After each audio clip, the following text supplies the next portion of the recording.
Yes, we read today. Kiran, you have the text with you. Yes, Rangada. Can you read the Yes, triple way? yes. The principle of integral. Yeah, the page is 610. Yes. And it is starting the triple way. The triple way, no? Yeah, that's right. Shall I start? Yes, start. Go ahead. The triple way takes for its chosen instruments the three main powers of the mental soul life of the human being. Knowledge selects the reason and the mental vision, and it makes them by purification, concentration, and a certain principle and a certain discipline of a God-directed seeking. Its means for the greatest knowledge and the greatest vision of all, God knowledge and God vision. Its aim is to see, know, and be the divine. Works action selects for its instrument the will of the doer of works. It makes life an offering of sacrifice to the Godhead, and by purification, concentration, and a certain discipline of subjection to the divine will, a means for contact and increasing unity of the soul of man with the divine master of the universe. Devotion selects the emotional and aesthetic powers of the soul, and by turning them all Godward in a perfect purity, intensity, infinite passion of seeking, makes them a means of God possession in one or many relations of unity with the divine being. All aim in their own way at a union or unity of the human soul with the Supreme Spirit. I don't know why Sriyamba is doing this in this new section of integral perfection, because he has already said that all this he has done earlier, right in the beginning of the synthesis. He has first spoken about the Hatha Yoga, then the Raj Yoga, and then the three paths, the path of knowledge, the path of bhakti, and the path of karma yoga. So he is repeating that here in very short. So I wonder whether it was intentional or why he is doing it. Anyway, he is starting a new section, no? The yoga of self-perfection. So that's why he is just giving a summary of all the yogas, the normal yogas. There he has also dealt with Tantra. We'll see whether he is dealing with Tantra here also. He is just describing what the yogas are. Very simple. Very simple. So quickly we'll go through each sentence. The triple way. The triple way is Jnana Yoga, Bhakti Yoga, Karma Yoga. The triple way takes for its chosen instruments the three main powers of the mental soul life of the human being. Now, Sembla is mentioning mental soul life because in the integral yoga, you start the yoga not with the body or the vital or the mind, but you think of yourself as a soul in mind, the Manomaya Purusha. You begin from there. And then the chakras all over will open one by one, and down also they will open one by one. Otherwise, the Raj Yoga method is very systematic. You start from the bottom and go up slowly. But here he is saying that in the integral yoga, you start the conception of man as a soul in the mind. And mind means not the normal human mind, but the spiritual mind. Okay? So that's why he's saying mental soul. And what are the three main powers? Knowledge in the mind, energy in the vital, and power of action, physical action in the body. These are the three powers. Now he is going and describing all these. Knowledge selects the reason and the mental vision and makes them by purification, concentration, and a certain discipline of a God-directed seeking, its means for the greatest knowledge and the greatest vision of all. And what is that? God knowledge and God vision. To see God and to know Him. Its aim is to see, know and be the divine. Seeing the divine, darshan, is not enough. You must also know him, but you must also become him by identity. Okay? Works, knowledge,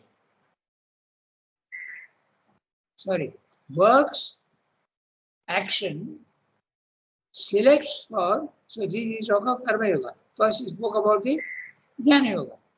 Works, action, selects for its instruments the will of the doer of works. The will, okay, and the body.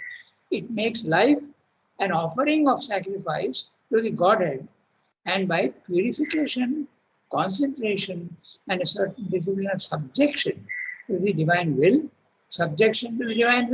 surrender. Okay? He uses different words, but what he means is surrender here. Subjection to the divine will, a means for contact and increasing unity of the soul of man with the divine master of the universe. Somehow to establish a connection with the divine. Devotion, now it comes to Bhakti Yoga. Devotion selects the emotional and aesthetic powers of the soul, and by turning them all Godward in a perfect purity, intensity, infinite passion of seeking, makes them the means of God possession in one or many relations. So what is that we'll discuss? Of unity with the divine being. So you can approach God in the path of relation, in the path of Bhakti Yoga, in one relation. God is my father, or God is my mother, or God is my friend, God is my guide.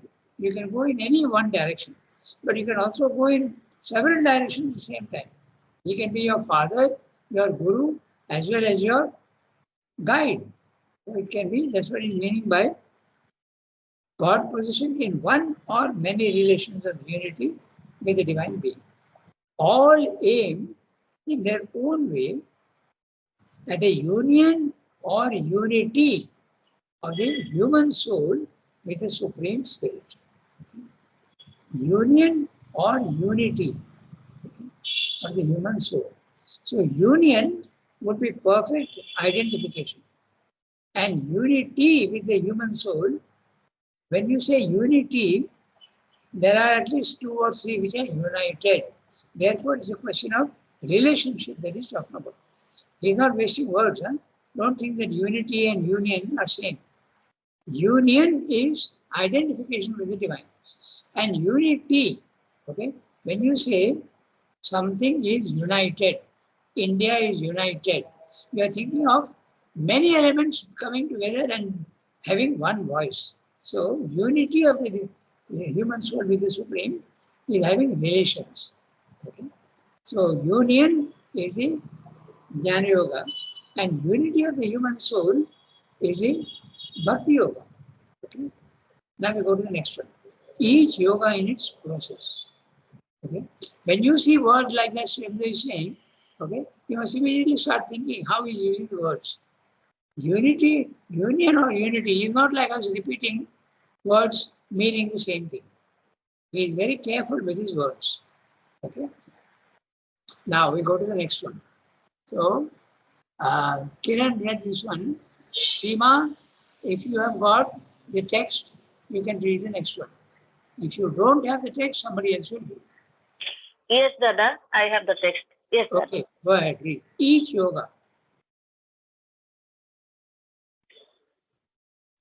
Each yoga in its process has the character of the instrument it uses. Thus, the Hatha Yogic process is psychophysical, the Raja Yogic mental and psychic, the way of knowledge is spiritual and cognitive, the way of devotion spiritual, emotional and aesthetic, the way of work spiritual and dynamic by action. Each is guided in the ways of its own characteristic power. But all power is in the end one. All power is really soul power.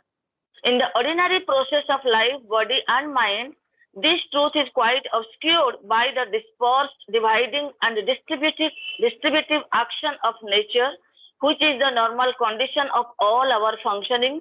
Although even there it is in the end evident, for all material energy contains hidden the vital, mental, psychic, spiritual energy, and in the end it must release these forms of the one Shakti. The vital energy conceals and liberates into action all the other forms. The mental supporting itself on the life and the body and their powers and functioning contains undeveloped or only partially developed the psychic and the spiritual power of the being.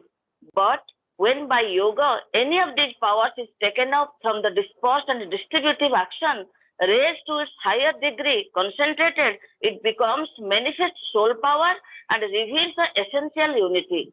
Therefore, the Hatha Yogic process has two its pure psychic and spiritual result. The Raja Yogic arrives by psychic means at a spiritual consummation. The triple way may appear to be altogether mental and spiritual in its way of seeking and its objectives, but it can be attended by results more characteristic of the other path, which offer themselves in a spontaneous and involuntary flowering, and for the same reason, because soul power is all power, and where it reaches its height in one direction, its other possibilities also begin to show themselves in fact or in incipient potentiality. This unity at once suggests the possibility of a synthetic yoga. So now he is coming to a synthetic yoga. And what he is giving a reason why it can be done. Okay. So very interesting para. We have to read very carefully. Let's see what he said. Each yoga in its process has a character of the instrument it uses. The instruments are your mind, your vital, and your body. Okay. So, thus, the Hatha Yogic process is psychophysical. Why psychophysical? Because physical, definitely, they do asanas and pranayama, but they also use the energy aspect. The energy aspect is not physical, therefore it is psychophysical. Okay? They also use concentration. Then the Raj Yogic is mental and psychic. It's not physical. The Raj Yoga is mental and psychic. Okay? When he is talking of psychic here, he is not talking of in the technical sense of Sri Aurobindo interior yoga. Mental and psychological he means. Okay? Because the Raj Yoga is yama, niyama, asanas, pranayama, dharana. Then the other one is Pratyahar. Pratyahar. Huh? Pratyahar, no? Yeah. Pratyahara, correct. Pratyahara becomes Pratyahara. Okay. So Pratyahara and then Dharana, Dhyana, Samadhi. Purely all psychological. Okay. So he means by psychic, psychological. Okay. He's using the word in the normal sense. There's nothing psychic about it. Okay. The way of knowledge is spiritual and cognitive. By knowledge, you cognitive based in understanding through the mind, cognitive. The way of devotion, spiritual, emotional, and aesthetic. The sense of beauty comes in because love, joy, and beauty always go together. Okay? Even in our normal human relationships, love, beauty, and joy always are going together. In different proportions perhaps, but they are always together. Love, joy, and beauty. Okay? If you think about it, you will see that absolutely right. The way of works, Karma Yoga, is spiritual and dynamic by action. Because all your actions, whether they are mental actions or they are vital actions or bodily actions, you are doing them as a sacrifice for the divine. Therefore, it is dynamic. Okay? The others are not dynamic. Okay? For instance, dynamic in a particular sense. Okay? You are trying to reduce the dynamism of the mind. The motions of the mind, you are trying to reduce it and make it absolutely without any action. You are trying to silence the mind. Okay? So exactly in the same way, in the Bhakti Yoga also, you are going through the emotions and you are trying to get the divine relation with samatha. So there also it is, we are trying to calm down the vital. It's not dynamic, it's the opposite of dynamic. Each is guided in the ways of its own characteristic power. One is knowledge, one is love, and one is action. But all power is in the end one. Now this is the key sentence which we will depend on for saying that I can then find a synthetic yoga which uses all the powers. So this is the answer, easy, based on this argument. All power is in the end one. All power is really soul power. Now, if you think about it, in the physical world also, you will see that it's absolutely real. Okay? Sunlight is a power. The storm is a power. The lightning is a power. Electricity is a power. Nuclear energy is a power. Okay? My muscle power, also muscular power, mechanical power, all are powers, but essentially they all depend on what? Shakti. And you don't see the Shakti, you see only the results of Shakti. You see the result. You don't see electricity. You see the effects of electricity. So all, this is what is meaning, all power is in the end one. All power is really soul power. Okay? And if you go to the highest level, it is Shakti, which is the divine power. So soul power, because when you are doing yoga, it's your soul power. In the ordinary process of life, body and mind, this truth is quite obscured by the dispersed, dividing, and distributive action of nature. So what is nature doing? It gives you mental power, it gives you emotional power, and it gives you physical power. So it is all distributed, okay, and divided. There doesn't seem to be anything common between my physical action and my thought. They almost seem to be the opposite. That's why he's saying dividing, dispersed, dividing and distributive action of nature, which is a normal condition of our functionings. Although even there, it is in the end evident. For all material energy contains hidden the vital, the mental, the psychic, the spiritual energy, and in the end, it must release these forms of the one Shakti. The vital energy conceals and liberates into action all the other forms. All the other forms, there is one. Okay. Yeah. My computer jumped. That's why I've lost it. Okay. So all the release all these forms in the vital energy conceals and liberates into action all the other forms. The mental supporting itself on the life and body and their powers and functionings contains undeveloped or only partially developed the psychic and the spiritual power of the being. So the mind contains in itself psychic power and spiritual power. Psychic power, the psychic is inside you and the spiritual power is above you. Okay? But when by yoga, any of these powers is taken up from the dispersed and distributive action, again he is referring to the dispersed and distributive action. The power is there in the mind, power is there in the vital, power is there in the body. Okay? And it has to be raised to its highest degree, concentrated, it becomes manifest soul power and reveals the essential unity. So this is the statement on which he relies for making a synthetic yoga. And he'll tell you how to do it. Okay? Therefore, the Hatha Yogic process too has its pure psychic and spiritual results. Otherwise, you might think that the Hatha Yogi is only trying to increase his lifespan and have a good health. But ultimately, that all power is same. So therefore, he's saying even Hatha Yoga can utilize psychic power and spiritual result. The Raj Yogic arrives by psychic means at a spiritual consummation. Again, he uses the word psychic here in the sense of psychological. Very clear. If you know the Raj Yogic methods, psychic is not mentioned there at all. Okay? Mainly, the aim of Raj Yoga is knowledge of the divine.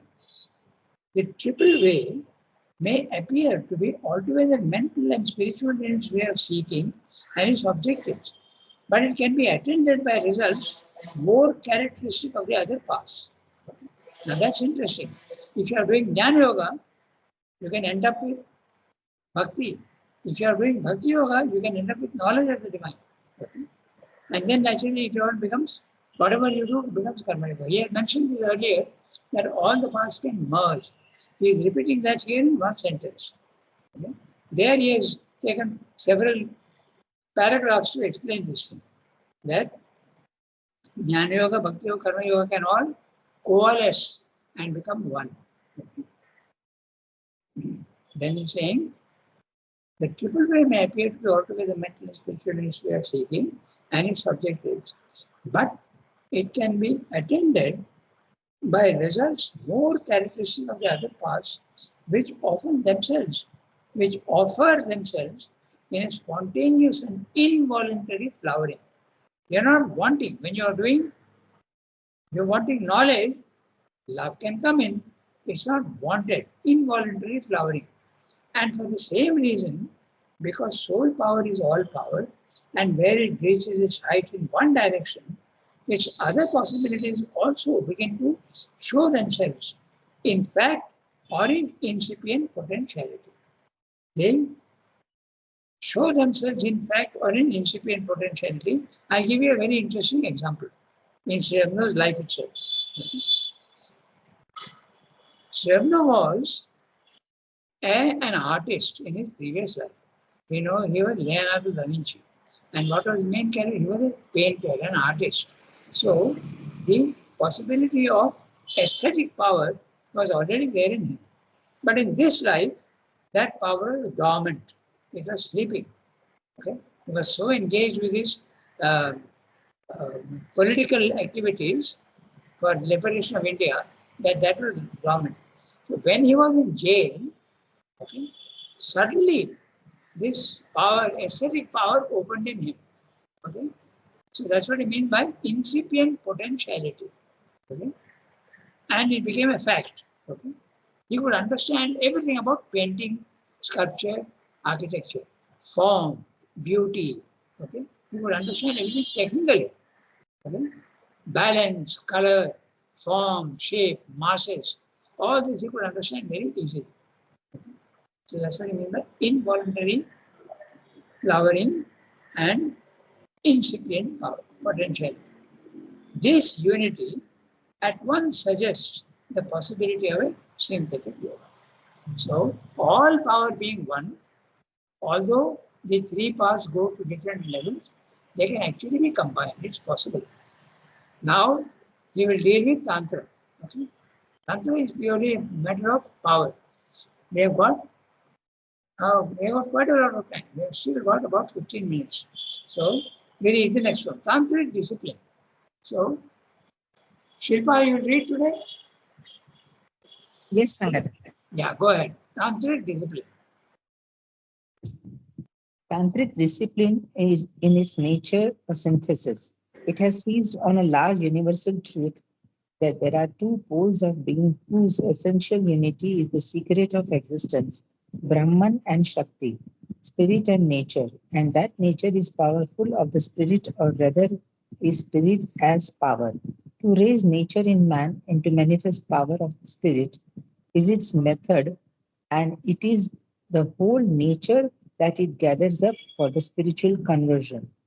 It includes in its system of instrumentation the forceful Hatha yogic process, and especially the opening up of the nervous centers and the passage through them of the awakened Shakti on her way to her union with the Brahman, the subtler stress of the Raj yogic purification, meditation and concentration, the leverage of will force, the motive power of devotion, the key of knowledge.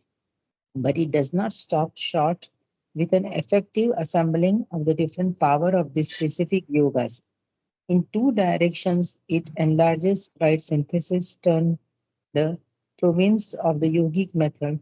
First, it lays its hand firmly on many of the main springs of human quality, desire, action, and its subjects, them to an intensive discipline. With the soul's mastery of its motive as a first aim and their elevation to a diviner spiritual level as its final utility. Again, it includes in its object of yoga not only liberation, which is the one all mastering preoccupation of the specific systems, but a cosmic enjoyment of the power of the spirit, which the others may take incidentally on the way, in part casually, but avoid making a motive or object. It is a bolder and larger system. So in the other one, he is in the other place where he is describing Tantra, right in the beginning of the synthesis, he calls it a remarkable system because there are many things which are common to Tantra and the integral path. Mainly three things. You can see the footnote there. There is Mukti and Bhukti. Bhukti is not very much a path in the Jnana Yoga. It's knowledge that is more. But in the enjoyment, okay, in the Bhakti Yoga, enjoyment is definitely there. Okay? But it is not. So here, in the Tantra, Mukti, Bhukti, all are the, you want everything. All, that's why we are calling it synthesis. Okay? So, we read this para, we got time, we go through each one and see what is saying. By the way, Tantra and integral yoga have three things in common. Okay? One is, we don't leave the physical world. We attach full importance to it. Okay? In the Tantra also, there is no attempt to run away from the physical world. You remain in the physical world. Very often they are actually even householders. Very householders. Shendu himself says in many places, I am living the life of a householder. I am not an ascetic. I am very much living the life of a householder. Okay? So that's one thing. No running away from the physical world. Second, you want enjoyment of the divine. Okay? But there is enjoyment in the physical world, so you start from that and end up with the enjoyment of the divine. Okay? So enjoyment also is an aim in Tantra, as well as we don't run away from enjoyment in the integral yoga. And the third is the worship of the divine Shakti, which is the divine mother. And in Tantra, they worship Ma Kali, the divine mother. And the same here in integral yoga also, we surrender to the divine mother. So these three things are common, and that's why Shendra is definitely a soft corner somewhere for Tantra. Okay? He has told you also in the end that it's a bolder and larger system. Okay? So this is what he's saying about Tantra. Now we'll quickly go through. We have about 10 minutes. We'll go through the panel. Tantric discipline is in its nature a synthesis. Shendra speaks about many syntheses. Okay? He speaks about the Vedic period as synthesis. Because in the Veda very clearly, they speak, the heaven is my father and the earth is my mother. So there is no distinction made between spirit and matter. There is no distinction made between Purusha and Prakriti. Therefore, it is a synthetic system, the Vedas. Then he next comes to the Gita. The Bhagavad Gita also is a synthetic system. Why? Because in two ways. First of all, it combines Jnana Yoga, Bhakti Yoga, Karma Yoga. So it is a synthetic in that sense. And it's also a synthesis in this sense that it does not reject the physical world. So that is there also synthesis. Then the third one is the Tantra. The Tantra also is a synthesis. It does not reject the physical world and it uses it does not, in fact, it uses all. Shendra is telling you that even desire is used and turned towards the divine. And finally, the integral system. Sri-Aurobindo one part is a synthesis. So Sri-Aurobindo's whole idea of synthesis, he mentions these four. So Tantric discipline is in its nature a synthesis. It has seized on the large universal truth that there are two poles of being whose essential unity is the secret of existence, Brahman and Shakti, or you can call them spirit and nature, or you can call them Purusha and Prakriti. Okay? So, and that nature is the spirit, or rather, spirit as power. This is the Tantric view. To raise nature in man to manifest power of spirit is its method, and it is the whole nature that it gathers up for the spiritual conversion. Whole nature, what do you mean by that? It includes in the system of instrumentation the forceful Hatha yogic process. Okay? They do asanas very, very much, and also breathing. And especially the opening up of the nervous centers and the passage through them of the awakened Shakti on her way to her union with the Brahman, which is the Sahasradhara. Okay. There, the Shakti is coiled up in the Muladhara, and from there it rises, opens up each center, 7 centers, and goes and joins with the Sahasradhara. Okay. That's what he's saying here. Passage through them to the awakened Shakti on her way to her union with the Brahman. The subtler stress of the Rajogic purification, all this is done by the Tantra. Okay. Rajogic purification, meditation and concentration, the leverage of will force, the motive power of devotion, the key of knowledge. So it's a very, very synthetic system. But it does not stop short with an effective assembling of the different powers of the specific yogas. In 2 directions, it enlarges by synthetic turn the province of the yogic method. What are those 2 methods? First, it lays its hand firmly on many of the main springs of human quality, desire, action, and it subjects them to an intensive discipline with the soul's mastery of its motives as the first aim, and then elevation to a divine or spiritual level as its final utility. So, they very clearly tell you they make full use of desire and turn desire for ordinary things into a desire for the divine. Okay? So, he has not gone too much into detail, but then he's just saying enough for his own purpose. Okay? Subjects them to an intensive discipline with the soul's mastery of its motives as the first aim and their elevation to a divine or spiritual level as its final duty. Again, the second one. It includes in its object of yoga not only liberation, which is the footnote says mukti, okay, which is the one all-mastering preoccupation of the specific systems. The specific systems, Jnana Yoga, Bhakti Yoga, Karma Yoga. But a cosmic enjoyment, bhukti, enjoyment, bhoga, of the power of the spirit, which the others may take incidentally on the way. Definitely it is not a name in Karma Yoga, and also not a name in the Jnana Yoga. To a certain extent it is there in the Bhakti Yoga, enjoyment comes automatically, but it's not the main aim. They take it incidentally, it comes. In part, incidentally or in part, and casually. But avoid making a motive or object. All the 3 don't make enjoyment a goal, but the Tantra does make it a goal. Okay? That's what he said.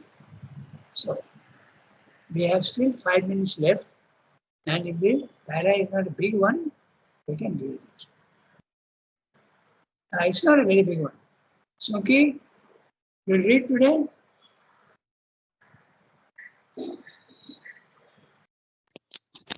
Shall I read? Yes, please, in the method. In the method of synthesis, which we have been following, another clue of a principle has been pursued, which is derived from another view of the possibilities of yoga. This starts from the method of Vedanta to arrive at the aim of the Tantra. In the tantric method, Shakti is all important becomes the key to the finding of spirit. In this synthesis, spirit, soul is all important, becomes the secret of the taking up of Shakti. The tantric method starts from the bottom and grades the ladder of ascent upwards to the summit. Therefore, its initial stress is upon the action of the awakened Shakti in the nervous system of the body and its centers. The opening of 6 lotuses is the opening up of the ranges of the power of spirit. Our synthesis takes man as a spirit in mind, much more than a spirit in body, and assumes in him the capacity to begin on that level to spiritualize his being by the power of the soul in mind, opening itself directly to a higher spiritual force and being, and to perfect by that higher force so possessed and brought into action the whole of his nature. For that reason, our initial stress has fallen upon the utilization of the powers of the soul in mind and the turning of the triple key of knowledge, work, and love in the locks of the spirit. The Hatha yogic methods can be dispensed with, though there is no objection to their partial use. The Raja yogic will only enter in as an informal element. To arrive by the shortest way at the largest development of spiritual power and being, and divinize by it a liberated nature in the whole range of human living, is our inspiring motive. So, Srinath has made a survey of all the main yogas, Bhakti Yoga, Jnana Yoga, Karma Yoga, and then Tantra. Now he is coming to his own. Okay. So he is describing here what will be his method. So he has told you that we will start not like the others from the mind or the vital or the will, but we will start from the idea that man is a soul in mind. We are Manomaya Purusha. You start with that, okay, and concentrate. And the method is, he'll tell you in the next one, self-surrender. That is a common to, that's the main thing. So, what is the method in the integral yoga? The method is very clearly stated in the mother. He says it's a threefold process. The first is constant aspiration. Okay, remembrance and offering. Remembrance and offering. Constant application of the remembrance and offering. Aspiration. Second is surrender. You accept whatever comes to you in the physical world, whether pleasant or unpleasant, with a calm mind. Okay? You surrender to it. You let everything come in as though it is coming from the divine. Okay? That also there needs a lot of explanations, but that we'll see next time. And the third thing is rejection. Rejection of all that is not pure in you. You get angry, you have to reject it. Others are in the process of actually supporting their own anger. They say it was necessary. How can I, one person told me, how can I not get angry against a child who is doing something wrong? I have to get angry and discipline him. So anger is justified. In Srinath's case, he said very clearly, no, all these things have to be rejected. Desire has to be rejected, selfishness has to be rejected, and anger has to be rejected, covetousness has to be rejected. So threefold integral yoga. First, aspiration, which takes the form of remembrance and offering. Remember and offer, remember and offer. Remember and offer what? Whatever you are doing, whatever you are thinking, whatever you are emoting. Okay? And the second is surrender, and third is rejection. Rejection is a very powerful tool in Srinath. You have to constantly reject. You don't reject the body-mind life. You reject the impurities of mind, the perversities of the vital, and the tamas of the body. You reject. That's the method. So we can do this next time. It's 8:40 now. The principle in view. How do you do it? Self-surrender. Okay? So we stop here today. Smriti will make a note. 613. Next week, we'll take that. Yes, I make a note. Yeah, the principle in view. Okay?